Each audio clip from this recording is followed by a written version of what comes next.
So my story goes back about 8 years, and my dad was diagnosed with childhood leukemia in his early 50s. No precursors to health except for high cholesterol, and was diagnosed with childhood leukemia. And at that point, his doctors had said, look, we don't even stage this. You have 6 months to live, basically, and sent him home. So by the grace of God, we have a dear friend who had introduced us to the water after my dad was in the hospital for 255 days.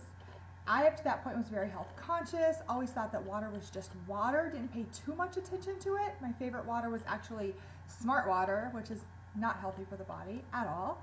And at 255 days, even though I thought that my friend was a little nutty for saying to change his water, we were very desperate.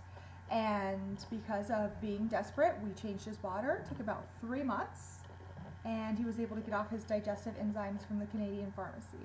I'll let you come to the conclusion if it was the water, if it was something else that we were doing. And the other things that we were doing were all Western medicine, since he was in the hospital for those 255 days. I don't make any medical claims. All I'm here to do is just simply share my story with you. So at that point, we saw my dad's health improve, and he lived 8.5 years. So 8 years longer than he was ever predicted to live. So at that point, I began driving to Colorado Springs, which is about an hour away from my house. I live in Denver, and I was trying this special water that I knew nothing about, except for that it probably just helped my dad. And my joint pain went away about 5 days after I started trying it. Only change I made.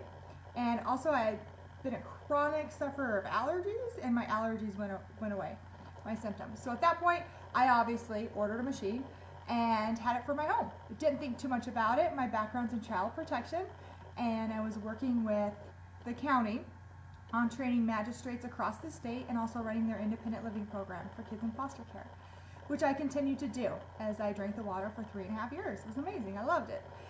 Didn't really share it. And then we were blessed with our second child, whose name is DJ, and he was born at 29 weeks. No issues during our pregnancy. Was born at 2 pounds, 15 ounces. And on day 2, after he was born, we were basically told we'd be in the NICU for 7 weeks and that he looked great. So I went home to take a shower. And on day 2 of his life, I received a phone call that he wasn't going to survive. That it was very unfortunate, and he had had a brain bleed, very severe, over 90% of his brain, all 4 ventricles. We only have 4, and all 4 of his were damaged. And also he had a pulmonary bleed as well, due to 2 holes in his heart. So at that point, he was fight for life, and we watched his neonatologist sit next to his bedside for 48 hours as we all prayed for a miracle. At that point, he survived. He's now 3.5. We were able to spend 108 days with him in the NICU and watch him recover. It took almost 4 months. And he was projected to not be able to talk and to walk with assistance and to be blind by 2.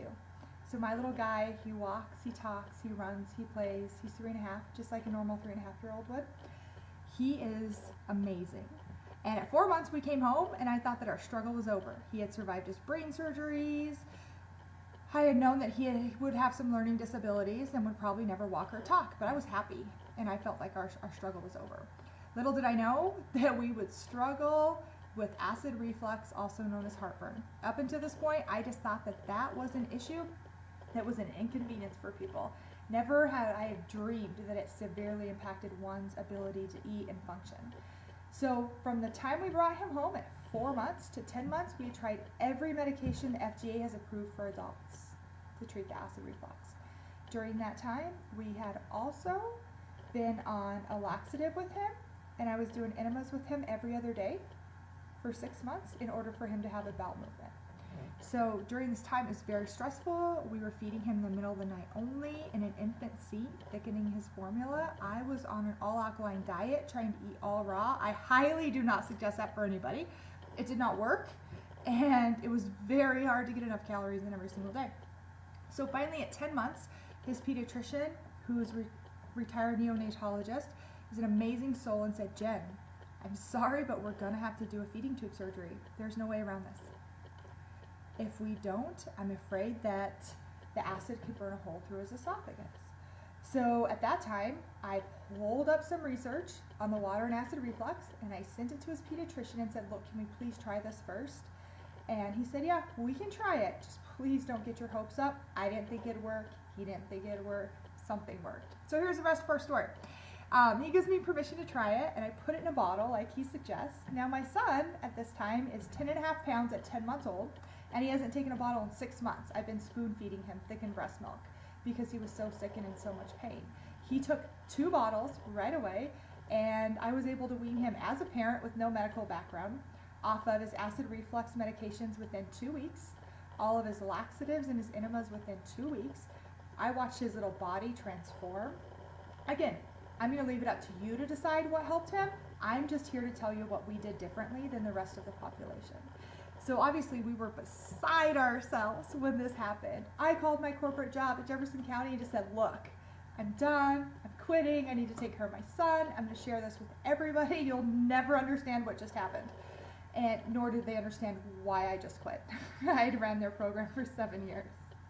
So at that time I began sharing it with other people when DJ became more stable. And little did I know that it was going to provide an amazing living for me and my family. It's given us financial freedom, which is beautiful. I now get to work from home, and I get to work with people face to face when I choose to, when I want to, but I've also been able to double my corporate salary in just my second year of doing this. First year I did this totally part-time. This second year I worked at about 25 hours a week. I love it. It's a huge piece of me. It's who I am, and I also get to wake up with my little boy running around, and that is the biggest inspiration for me because he lives life a lot differently right now than he was ever projected to. So to end this story, this is an interesting piece, but yes, so important. So he had glaucoma, diagnosed congenital glaucoma. So his prognosis was blind by 2. And he had a 5-hour surgery to help relieve the pressure in his eye right before we started him on the water. We then started him on the water. He no longer, after the surgery and the water, again, you can conclude what happened, what helped him, had no issues with inflammation behind his eye. So let's fast forward 2 years later. He's the only patient that is in the care of a prestige children's hospital in the area, nationally, that has no evidence of any type of glaucoma in his eye for 2 years.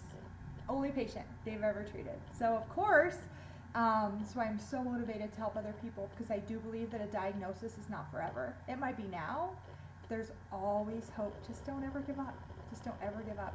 And maybe the one thing that you're resistant to try right now might be that one thing that actually works. Just try it. That's my message. Just try it. Just give it a shot. See what happens. So he also, because of his poor eyesight, because of the glaucoma, damaged his optic nerve. And we were told, again, he'd be blind by 2. So we started him on the Ucone. And 3 months later, we go into Children's Hospital and his vision has significantly improved. And I stopped the Ucone at that point. I stopped giving it to him, thinking that his vision had improved. He's great. Doctors didn't know why. Again, he's the only patient that his vision regenerated. So I stopped. 3 months later, we go back. His vision had regressed. So at that point, I started him on the Ucone again, just 1 pill, and put it on the bottom of his feet. 3 months later, his vision had regenerated. He's now out of glasses, and obviously, we're doing the Ucone every single day on his feet. That's the only thing that we've done different, other than some dietary changes. We don't do much dairy and don't do much gluten, obviously, for our overall health. So I will leave it to you to make the determination on why my child lives a perfectly normal life